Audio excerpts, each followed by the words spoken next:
Здравствуйте, смотрите в сегодняшнем выпуске. Президент Туркменистана направил соболезнования в связи с трагическим происшествием в немецком Магдебурге. Работникам всех предприятий Туркменистана выплатили зарплату в преддверии Нового года. В финале Кубка Туркменистана по футболу сыграют Аркадак и Ахал и другие новости. Президент Сердар Бердымухамедов по цифровой системе провел очередное заседание правительства, на повестку дня которого был вынесен ряд вопросов государственной жизни. Глава государства заслушал доклад председателя Меджлиса, отчеты вице-премьеров и генерального директора агентства транспорта и коммуникаций при кабинете министров. Как сообщил вице-премьер Гельдамурадов, работникам всех учреждений и предприятий Туркменистана, независимо от формы собственности, до 20 декабря была выдана заработная плата, а также произведены выплаты пенсий, госпособий, стипендий студентам и слушателям за ноябрь-декабрь текущего года. Министр иностранных дел Туркменистана Рашид Миредов проинформировал главу государства, что в целях расширения сотрудничества и учитывая председательство Малайзии в 2025 году в Ассоциации государств Юго-Восточной Азии предлагается приступить к реализации инициативы Туркменистана о создании формата Центральная Азия плюс АСЕАН. Президент Сердар Бердымухамедов подписал постановление, утвердив государственную программу обеспечения авиационной безопасности гражданской авиации Туркменистана.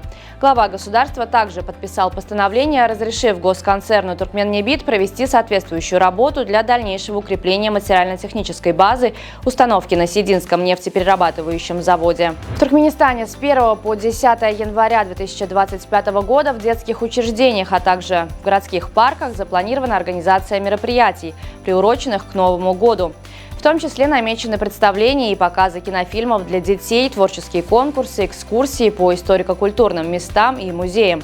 Также пройдет церемония вручения талантливым детям премии имени Гуль-Баба. Президент Сердар Бердымухамедов направил глубокие соболезнования президенту ФРГ Франку Вальтеру Штайнмайеру в связи с трагическим происшествием на новогодней ярмарке города Магдебург, приведшим к человеческим жертвам и увечьям.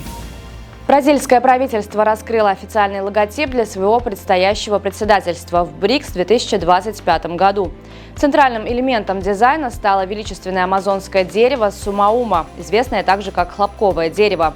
Его изображение выполнено в символических цветах, отражающих национальные флаги всех государств-участников БРИКС. В китайском Харбине состоялось открытие 26-го фестиваля «Большой мир льда и снега», самого масштабного в мире тематического парка, созданного из льда и снега.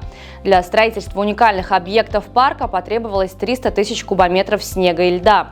В этом году дизайн комплекса вдохновлен предстоящими зимними азиатскими играми 2025 года, которые пройдут в Харбине. Территория парка достигла рекордного размера за всю историю проведения фестиваля – 1 миллион квадратных метров, что на 200 тысяч больше, чем в прошлом году. Решающая встреча Кубка Туркменистана по футболу состоится между командами Аркадак и Ахал. В полуфинале турнира Аркадак дважды взял верх над Балканабадским Небичи с общим счетом 12-4. В другом полуфинале победителем провозглашен Ахал, которому в обоих матчах с Алтынасыром была присуждена техническая победа со счетом 3-0. Финал турнира состоится в понедельник, 23 декабря. Матч пройдет на стадионе Ашхабад. Более 350 школьников приняли участие в детско-юношеском первенстве Туркменистана по классическим, быстрым и молниеносным шахматам. В соревнованиях приняли участие спортсмены из Ашхабада, Аркадага, Ахалского, Лебабского, Марийского и Дашагузского вилаятов. Также впервые была заявлена команда первой частной профессиональной шахматной академии Кюшт-Элеми. Как отмечает пресс-служба Федерации шахмат Туркменистана, ярче всех выступили представители Лебабского региона, которые и заняли первое место в общекомандном зачете с 67 медалями из 108 возможных, а 27 из них оказались золотыми. На сегодня это все. Желаю вам хорошего завершения дня. Увидимся завтра. И не забывайте, что Туркменпортал – ваш самый надежный источник новостей.